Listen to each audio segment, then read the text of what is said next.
Maraming pangyayari ang magpapahina at magpapatibay sa buhay ng tao.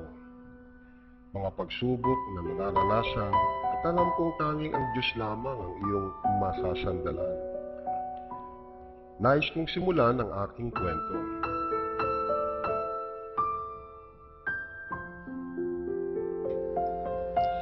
Ito ang araw na nakilala ko ang babae na nagpatibok sa aking puso at nagbigay liwanag sa aking buhay.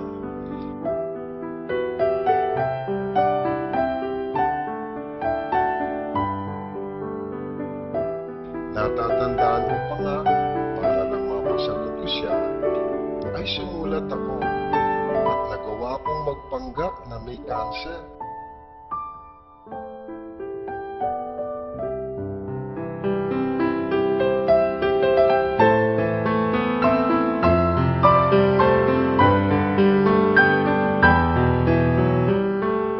At dahil doon, nakamit ko ang matamis niyang oo.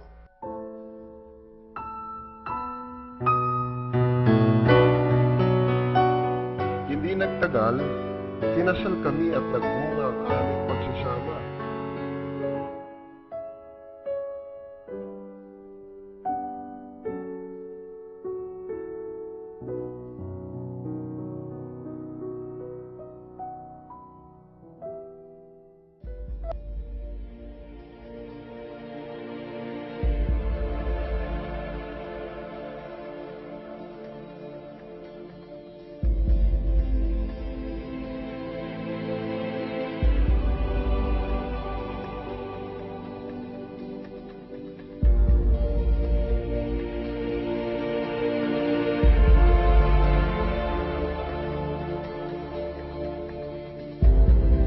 Gaya ng isang pangkaraniwang pamilya, dumating kami sa punto na tila baga nawalan na ng init ang aming pagsasama. Maraming tukso ang lumapit sa akin na hindi ko nagawang iwasan.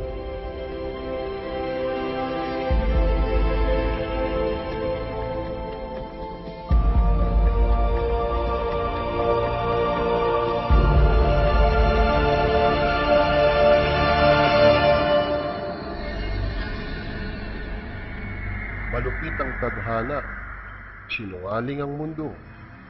Hindi ako naging matalino sa balak ng kaaway. Nalulung ako sa iba't ibang bisyo gaya ng alak at babae.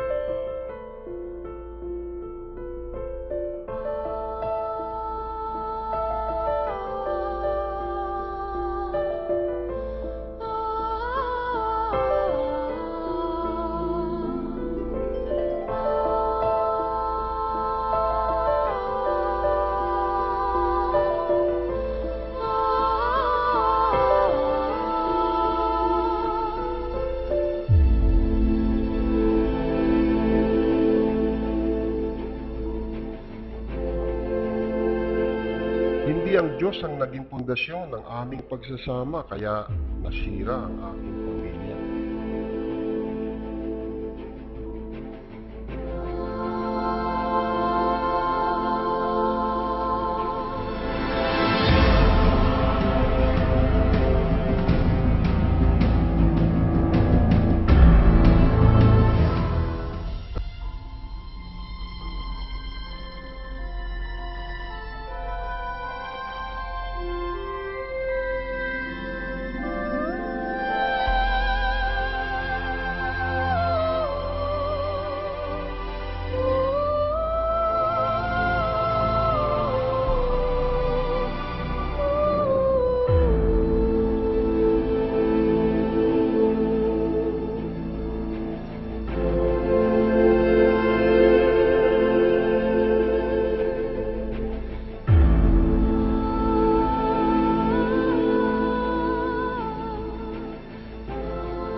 Dumaan ang mga araw at pakiramdam ko ako'y nag-iisa na lamang.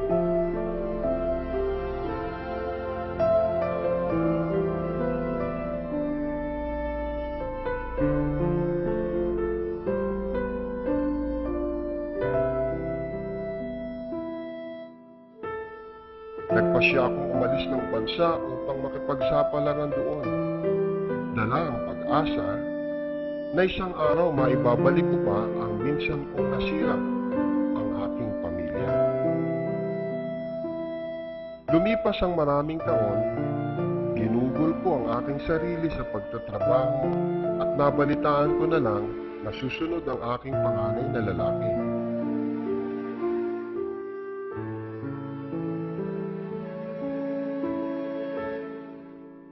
Sa pag-aakalang galit sa akin ng pamilya ko, hindi ko inaasahang bibisitahin ako ng aking anak.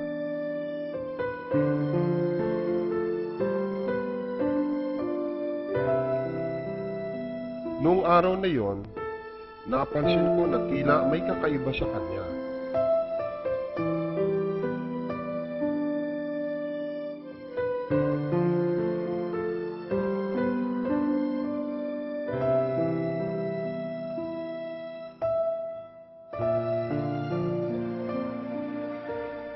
Hindi nga ako nagkamali.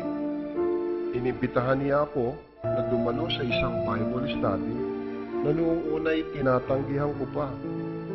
Dahil sa dami ng pagkukulang ko sa aking anak, di ko siya matiis.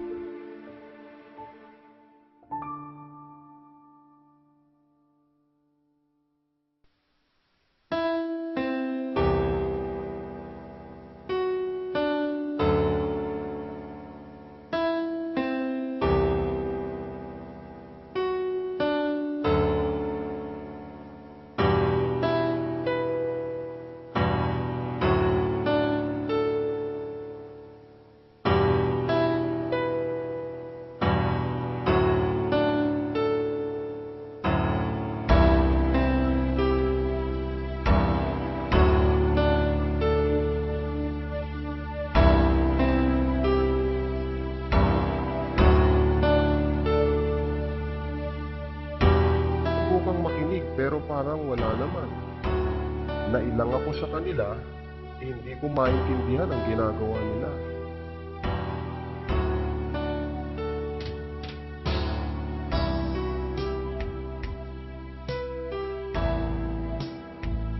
Lahat ng aking mga kasalanan, bigatin ang aking puso at problema ng aking pamilya.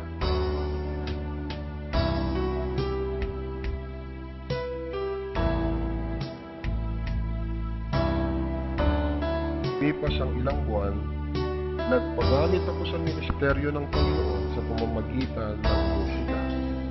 Mula sa pagiging musikero, naging elder at na-ordain bilang pastor sa ibang bansa.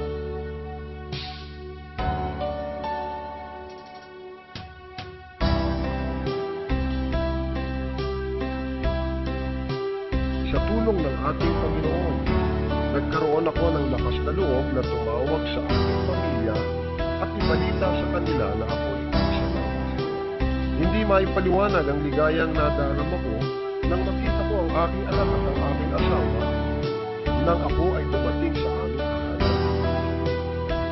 Ako ay sinalubong nila ng may kagalakan at may pagpapatawad. Tinanggap ng buong puso na wala man lamang salita ng panunumbat sa aking asawa. Ito ang pinakamaligayang sandali na dumating sa aking buhay na kami ay muling nabuo ng pamilya ko.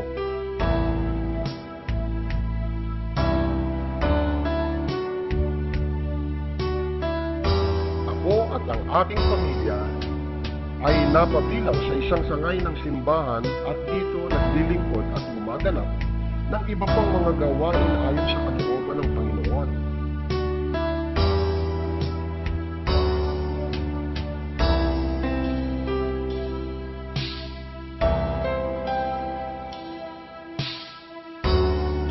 Kaya naman, bilang pangako ko sa Panginoon, ako at ang aking buong sambayanan ay patuloy na maglilingkod sa buhay na Diyos hanggang sa muli niyang pagbabalik.